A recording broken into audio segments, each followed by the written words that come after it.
Kabisi, congratulating you on your ascendancy to the throne. Can you tell us a bit about how you felt when you took up the mantle of leadership in Apomu? Okay, thank you. I feel great. I was so happy, and there is no prince that will tell you that he has never wished to become king one day. Because one, by the fact that you are a prince, you are qualified to be on the throne. Only that is by rotation or turn by turn. So for me to go to the throne, I was so happy, and I'm grateful to my God. It's divine favor. Because it's not many are called, few are chosen. There are many princes, but it's because of divine favor from God that made it possible. And I thank God for that. And it was not an easy journey, in Yoruba land, for you to compete for the throne. I have never seen any throne in Yoruba land that you don't have many contestants.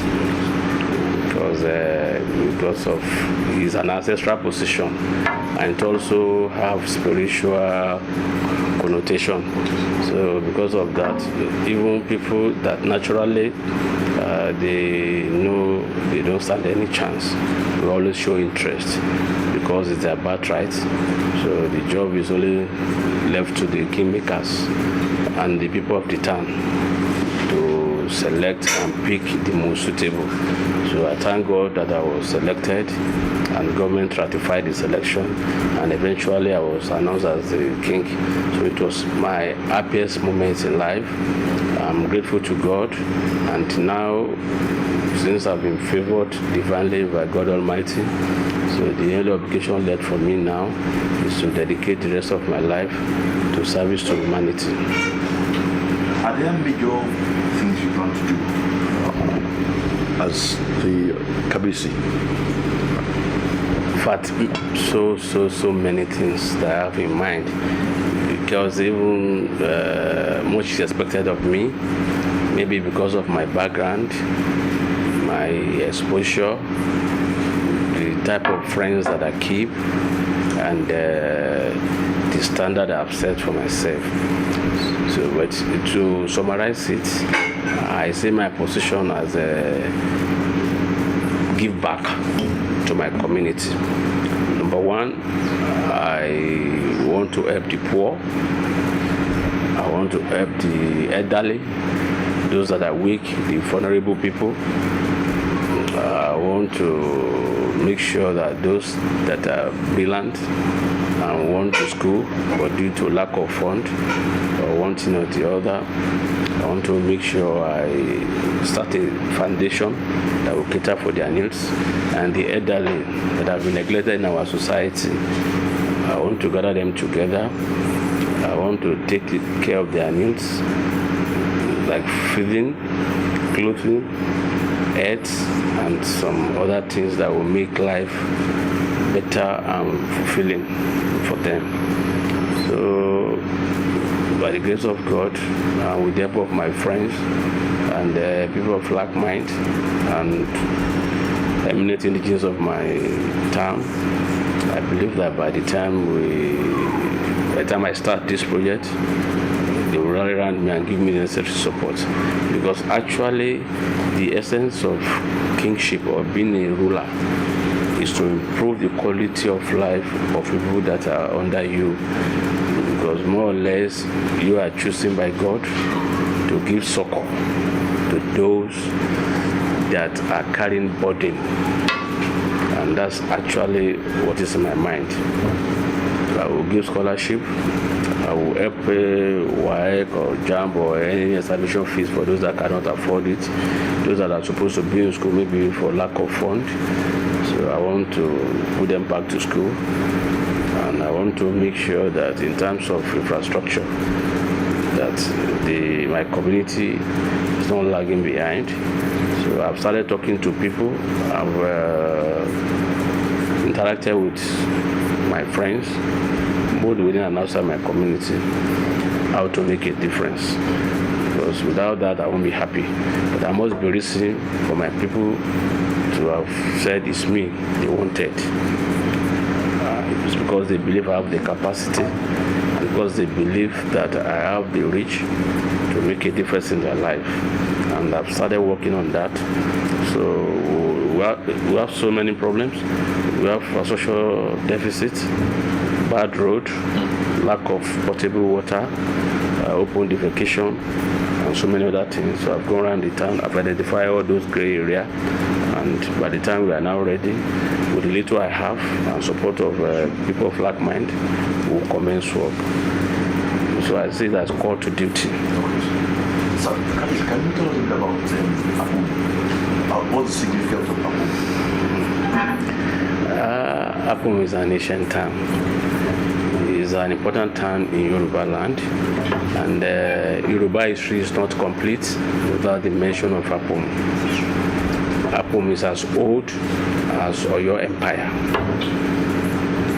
and the reason I will tell you, Apomu is the only commercial town in Oyo Empire.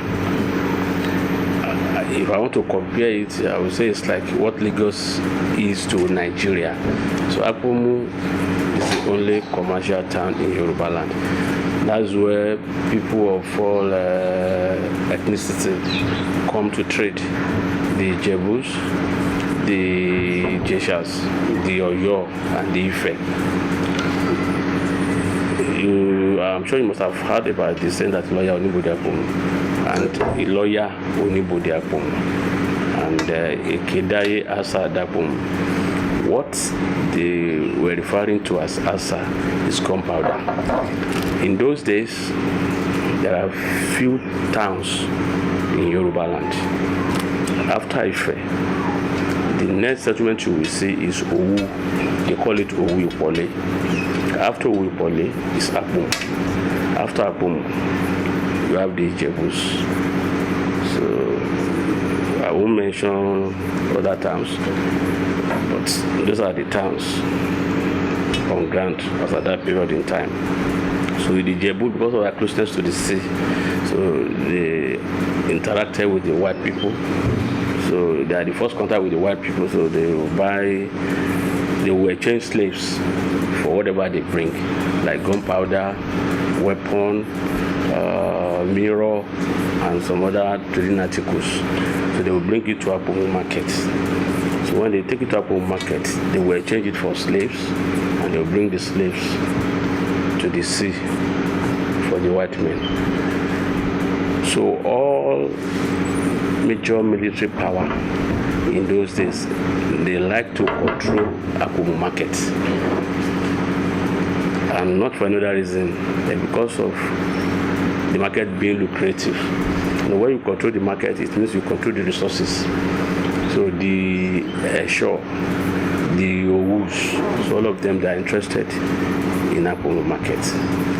Meanwhile, the origin of Apomu is from Ile-Ife. We are Ife. So at that period of time, that made us vulnerable. Any military power that wants to attack Ife, they first of all attack Apomu to feel the reaction of Ife. Because the progenitor, my forefather, came from Ife. He actually contested for the stool of Oni of Ife, but he lost. So he didn't have intention of migrating and settling down elsewhere. What he did was just to live for the town for a while. Maybe after the demise of the person he contested with, he will go back and contest again. So he got to the place called Apomu now. So when he got there, he was there for some time, then he killed an elephant. He felt it was a big feat, so he went back to Ile-Ife to talk to his people that he has killed an elephant.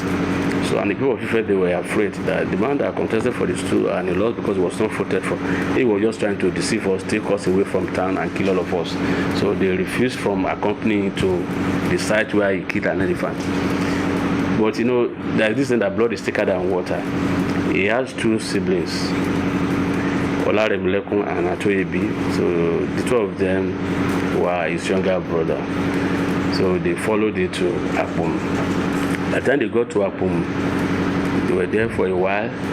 Then Olarode, the one that contested on this tool, thinking that they would go back and recontest, died. So when he died, so the two brothers that followed him could not go back again. So the first brother, Olaremilekun, took over from him as a Baale of Apomu. So after his demise, then the next one, ATOYEBI, took over, and he was ATOYEBI 1. So I took after him. That's why my title is ATOYEBI 2. I'm the 14th Alakom now. So because of what happened to their senior brother, so they could not go back to Ife. So they started settling in Apomu. But we are from GSC ruling house. Me and Oni of Ife were from the same father. And many years after, my great uncle ruled in Ife as Oni. He was number 48 Oni. He reigned between 1823 and 1835. He's called Oni Gbigbaje. It's number 40 if you check the record. Number 40. Oni Gbigbaje. So he ruled between 1823 and 1835. So that's the connection I have with Ife and with Oni. And with the President Juan Ojaja, we are from the same father. My parents were from GSC ruling house. This president Oni too, from GSC ruling house. So that's why he was at my coronation ceremony. Then Alaafin is a father figure to me, because during the process of filling vacancy, I had cause to relate with him, because he's an embodiment of Yoruba history and he knows a lot. And if you want to be a traditional ruler, you must know history, because without history, then how will you sit on the throne? So I'm close to him. I go to him several times before I ascended the throne, just to tap from his rich knowledge of Yoruba history. And I have no regret. It was a privilege, and I'm very grateful that he really tutored me on what I'm supposed to know. And since I got to the throne, the knowledge I got from him has been helping me. So Apomu is a very, very, very important time. And Apomu was the only market in Yoruba land during the time of Odo Empire, until after so many centuries, and there was crisis, and the Ijebu were fed up coming to Apomu to trade. They now established a Ejiri market in Ekpe. Ejiri market. There's a market called Ejiri in Ekpe. So it was the Ijebu that established the market because of the crisis in Yoruba land, because by then Oyo has lost its eminence position in Yoruba land, and we started having different military power in Yoruba land, the Ibadan, the Egbas, and so on. So that was when they now established the markets. But that was after so many centuries that Apomu has dominated the commercial activities. It was the commercial hub for Yorubas. So that's how important Apomu is. But many people don't know much about Apomu until now. And it's not for any other reason. It's because in modern time, the personality of a tradition of a town determines how the town is perceived and how it's being known everywhere. I think God says it's time for Apomu to regain all his lost glory.